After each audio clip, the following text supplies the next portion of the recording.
Before we get started, I have a question for you. Do you currently have a financial plan that will allow you to maintain your current standard of living if you lose this current job, you leave this current job, or as you age, you decide you want to work less or not work at all? Now, that question won't affect you if you're okay with your standard of living decreasing in your older years or if you lose this current job. But for most people that I know, they get used to a certain standard of living, and all things being equal, they'd like to maintain it. And I ask that question because there's got to be a problem that's going to motivate you to act if you haven't already acted to solve that problem. Okay. So again, why would you want to become a passive investor? I feel like there's many different reasons. The primary ones, when I'm speaking to people, they come up to me are, one, they want to decrease their taxes.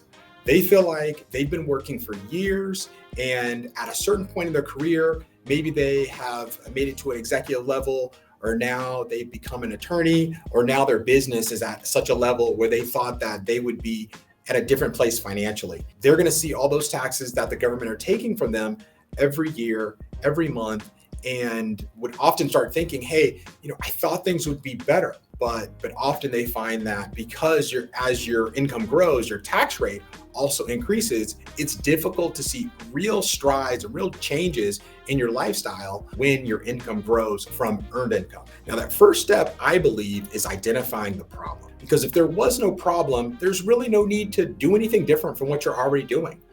Let's say, for instance, you've already got millions of dollars in the bank, you've got multiple homes, and you've got a lifestyle that not only do you see yourself maintaining into the future, but maybe that lifestyle is going to get actually even better.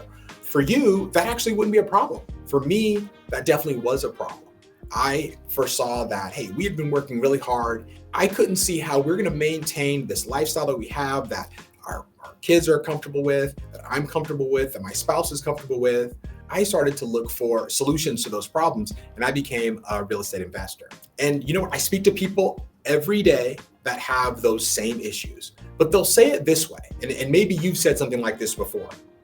Hey, Corey, I'm doing really well in my career. Maybe I just got a promotion and I'm maybe even making more money, but maybe I don't feel that additional money in my day-to-day life. I still feel like I'm cash strapped. I feel, somewhat lacking in many different places, especially if you live in a really expensive place to live, like here in the San Francisco Bay Area where I live. Many people have those thoughts. Even people that are making, 70, 100, 200, $300,000 are having these same issues. And they'll come to me and typically talk about a couple things. I'm paying too much in taxes. Okay. Paying way too much in taxes. How do I stop doing that? Also, how do I plan for my later years? And they make some of the realizations that I made. This 401k, even if I doubled the amount of this 401k and added the maximum of, let's say, $19,000 to $20,000 in it every single year, you know what? Again, it's still not going to help you to maintain this level of lifestyle that I have here. And I'm not even talking about elevating your lifestyle, which many of you would like to do. I'm just talking about maintaining that lifestyle. Maybe you have college or private school expenses that you anticipate you're going to have because the schools that you're zoned for aren't necessarily the best, or you want to be able to take care of college because maybe your parents couldn't, or maybe you just want to be able to do that. Another key is if you don't own a home, if you don't currently own a home and you're thinking, hey, Corey, how would I ever own a home? Maybe I'm single and why would I ever own a home? That's fine. You don't have to own a home per se, but if you'd like to maintain your lifestyle, you may want to consider investing in an asset class, i.e. real estate, that I learned back in my economics class in high school was increasing in value, and you're probably going to want to be a part of that, even if you don't see yourself purchasing a single family home. All right, now step number 2, it's getting educated. I feel like when you're talking about your finances, before you act on anything, you don't want to do things based on just like watching one video or based on what somebody that told you to do. I feel like you should really understand what you're doing. Understanding things like, what asset class am I going to invest in? Okay, for me, it's apartment buildings. What are the returns that I need in order to maintain my lifestyle? Or even things like, how much money would I have to get from investing this $100,000 in, let's say, 2 or 3 years for it to even be worth it for me.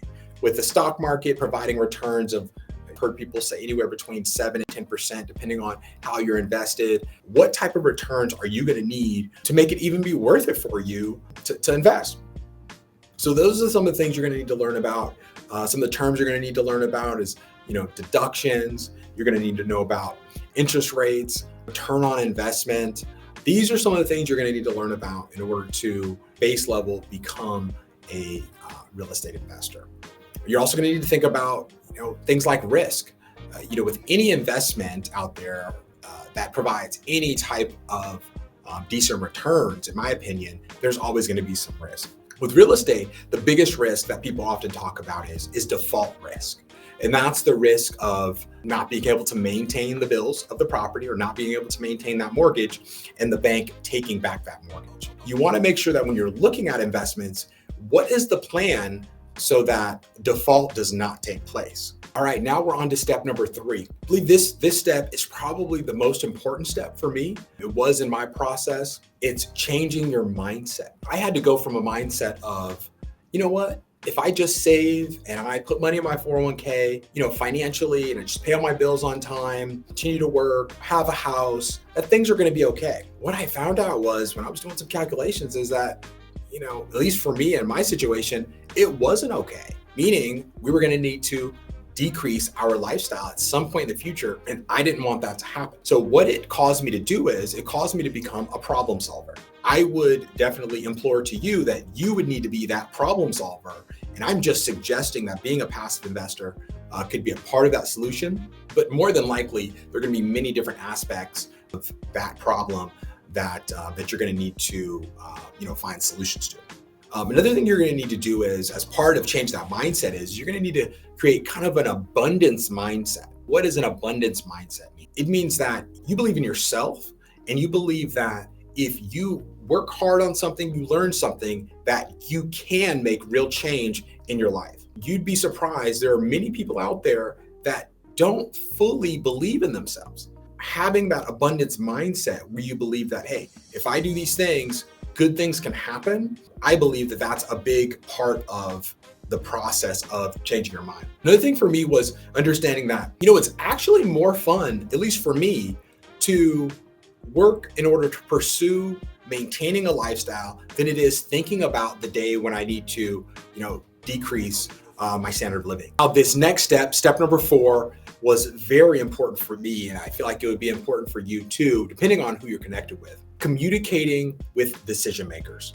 Now, for me, that was communicating with my wife.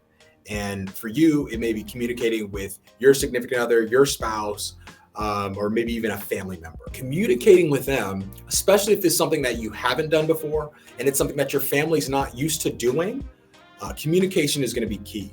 For me, I didn't go too deep into the weeds of what we were doing as an investor, but I think that it's important that you provide a high enough level understanding so that person knows that the money that we're investing won't kill us if for some reason we get no return or we lose the money or whatever it is. 2, that the asset that we're actually investing in is something that anyone can kind of understand and that they can understand why we would want to make that particular decision. Number 5 is finding an investment. Obviously, if you're going to be an investor, you've got to find an investment. And if you're not a active investor, meaning like me, I go out and find deals, work with brokers, work with lenders, identify deals based on the numbers, do the underwriting, all the many things that go into finding a deal. If you don't have the time to do that, many of the professionals that I speak with really don't. They're executives, they're attorneys, they're doctors. They don't have the bandwidth to do those things. How do you find those investments? Look within your own personal network amongst people that you trust, or maybe people that trust, okay? Because I feel like obviously in this business, trust is very key. And if you can get over that hurdle, then you can start to digest some more of the information that person might be giving you. First, I'd look out for individuals within your network who are real estate investors. See if it's possible to find an individual that says that they help people to invest as a group. For me, that would be a key if I was looking for individuals to be passive investors with. I would look for individuals who have had experience and who are actively looking for deals who help people invest as a group. Now, once you find a group, often they're called general partners or GPs, things like that. So look out for individuals who have titles like that, not necessarily real estate agents, because I think a lot of people, even for me, they think, hey, Corey, are you a real estate agent? I am not an agent. I am strictly an investor. Let's say, for instance, you look within your personal network and you don't find any of those people. Your natural inclination is going to be to check the web, find a video, find a book, find other avenues to find these individuals, because the deals are out there, but they're not advertised in the same way as most things are advertised to you kind of right up in your face. You have to go find them, find something that you're actually looking for. So let's say you've actually found something. Okay, let's say there's someone in your network, or there's someone in, let's say a colleague of yours network. They help people to invest as a group in real estate. For me, that's what I do. We invest specifically in apartment buildings. So you found this person. So what do you do once you find this person? Well, once you find this person, get to know them.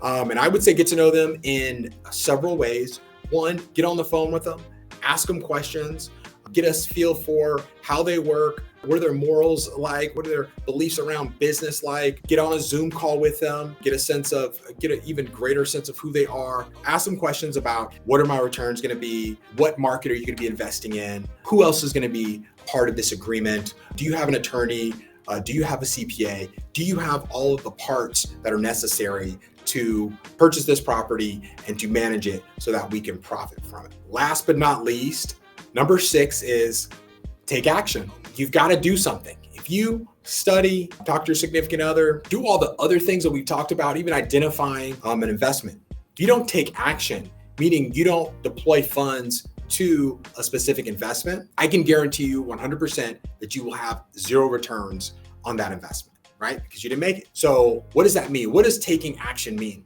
For me, I think that right around the time that your mindset changes, I'd start thinking about how much money do I want to invest and where would I get those funds to invest if I did invest? A couple sources that many people have, not everyone, but if you're an established professional, let's say you've been working for 15, 20, even 30 years, many of you have these things. Many of you get bonuses. You work in sales, you may get quarterly or annual bonuses.